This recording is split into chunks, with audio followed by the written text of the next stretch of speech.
Assalamualaikum warahmatullahi wabarakatuh. Alhamdulillahi rabbil alamin wal aqibatu lil muttaqin. Asyhadu an la ilaha illallah wa asyhadu anna sayyidana Muhammadan abduhu wa rasuluh khatamin nabiyyin. Allahumma salli wa sallim ala sayyidina Muhammad الفاتح لما أغلق والخاتم لما سبق وناصر الحق بالحق والهادي إلى صراطك المستقيم.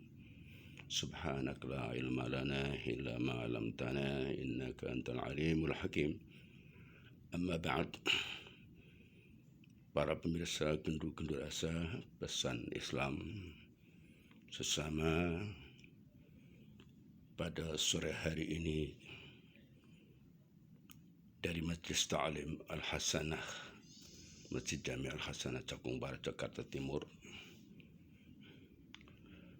kita akan membahas yaitu satu kisah di mana dalam salah satu hadis Sahih Bukhari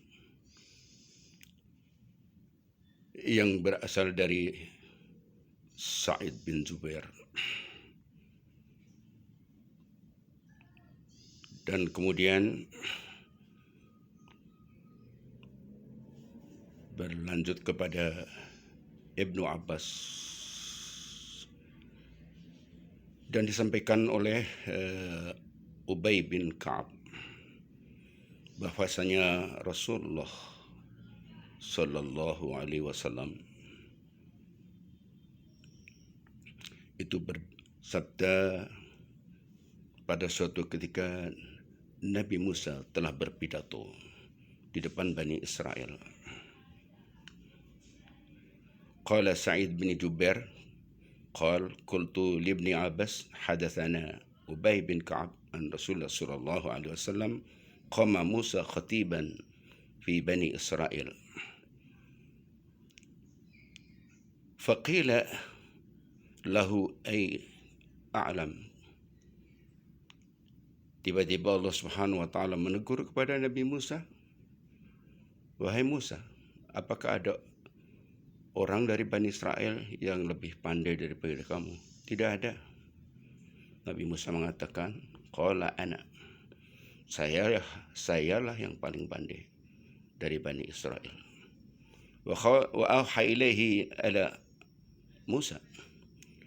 Kemudian Allah menegur kepada Musa alaihissalam bahwa ada seorang hamba dari hambaku, abdun min ibadi bimajma'il bahrain, yang letaknya sekitar Majma'ul Bahrain, yaitu pertemuan antara dua laut. Huwa a'lam minka. Allah Subhanahu wa taala mengatakan hamba tersebut lebih pandai daripada kamu. Lalu Nabi Musa bertanya kepada Allah Subhanahu wa taala, "Kalau begitu saya akan mencari ilmu kepadanya. Bagaimana cara jalan menuju ke sana?"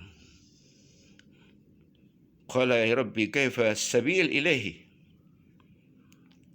Qala ta'khudhu hutan fi mikthar.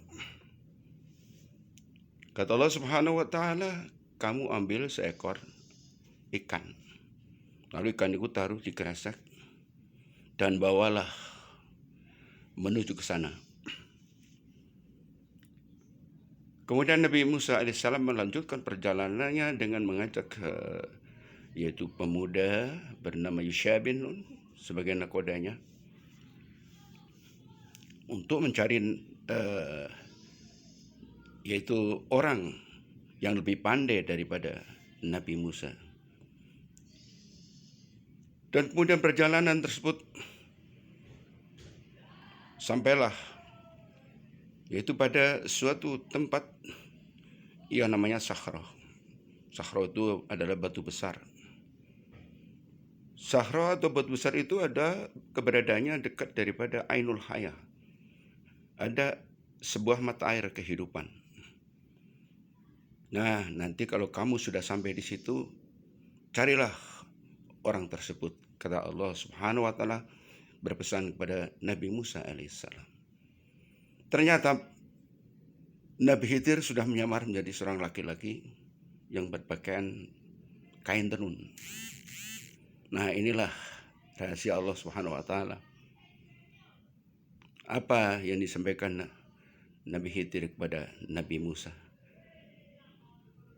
Saya tahu kamu adalah Musa dari Bani Israel. Kau mendapat perintah dari Allah Subhanahu wa taala itu untuk mencari saya. Apa perlunya? Saya akan mencari ilmu kepadamu, wahai Khidir.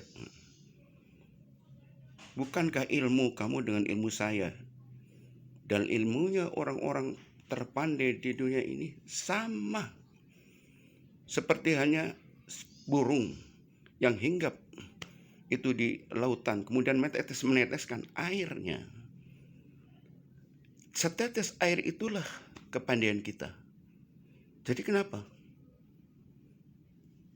Kamu punya ilmu, Allah yang mengajarkan kepadamu. Dan aku punya ilmu juga, Allah yang mengajarkan kepadaku. Apa sih bedanya? Lalu Nabi Musa alaihissalam memaksa akan mengikuti Nabi Khidir dalam perjalanan berikutnya. Apa kata Nabi Khidir? Nabi Khidir menegur pada Nabi Musa alaihissalam, apabila nanti di perjalanan terjadi sesuatu, maka kamu jangan bertanya. Sekali lagi, jangan bertanya tentang sesuatu yang terjadi ini.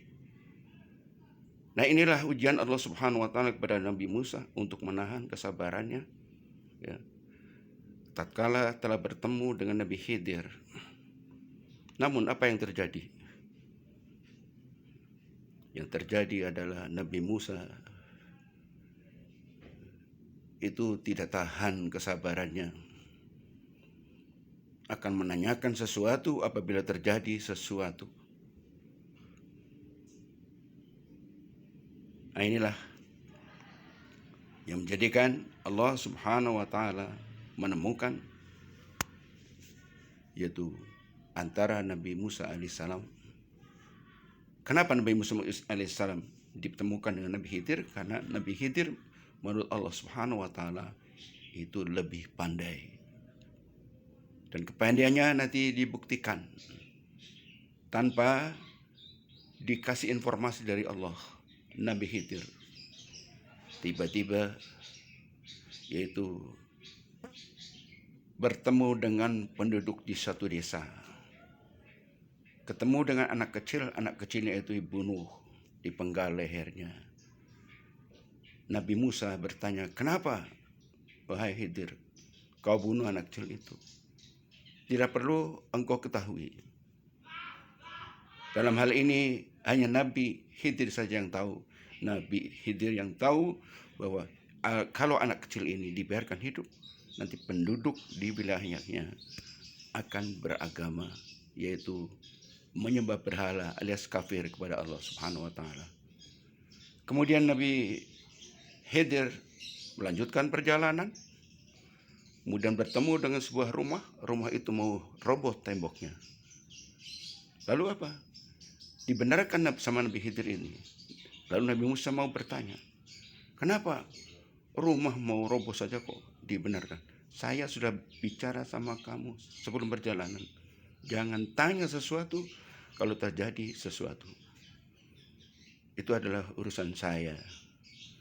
Dan hanya saya yang tahu dengan Allah Subhanahu wa taala. Apa rahasianya rumah ini roboh? Lalu dibetulkan Nabi Khidir karena rumah ini adalah milik anak yatim dan di bawahnya terdapat harta karun. Dan dengan harta karun itu nanti rumah itu akan berubah menjadi rumah ibadah yang penduduknya beriman kepada Allah. Inilah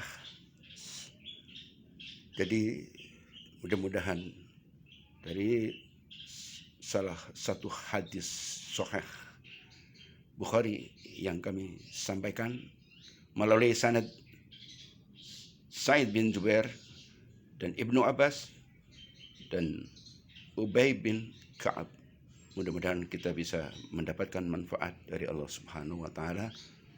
Wallahul muwaffiq ila aqwamit thoriq. Assalamualaikum warahmatullahi wabarakatuh.